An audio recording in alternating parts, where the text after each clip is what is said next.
মোৰ মতেতো শিলচৰ ছিংগাপুৰ হ'ব পাৰে। শিলচৰ ভিতৰত মানুহৰ যি তেওঁলোকৰ প্ৰতিভা আছে, এই শিলচৰৰ যি ইতিহাস আছে, এই শিলচৰৰ যি উপাৰ্জন কৰাৰ তাকতটো আছে, শিলচৰ আমি যদি এটা সংকল্পবদ্ধ হৈ কাম কৰোঁ, শিলচৰ ছিংগাপুৰ হ'ব পাৰে ভৱিষ্যত।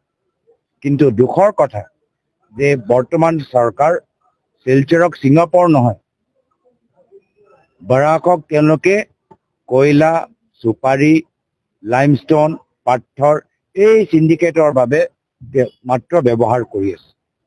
আৰু দুখৰ কথা যে ইয়াত বিজেপি মন্ত্ৰী জড়িত আছে। বিজেপি মন্ত্ৰীয়ে জড়িত আছে আৰু আপোনালোকে জানে মই কাৰ কথা কৈছোঁ।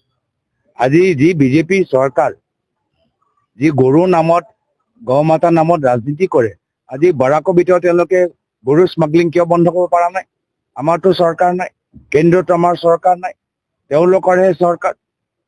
মিজোৰামৰ পৰা যি বস্তুবোৰ আহি আছে আমি গম পোৱা নাই নেকি?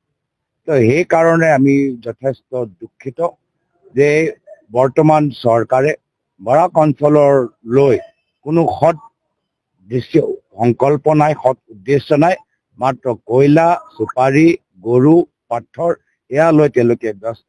আৰু যাৰ ফলত আপোনালোকে দেখা পাইছে যে বানপানীৰ সময়ত যি অৱস্থা, আজি কৰিমগঞ্জৰ মানুহ যোৱাকালি নাও দি আমাৰ ওচৰত আহিবলগীয়া হ'ল।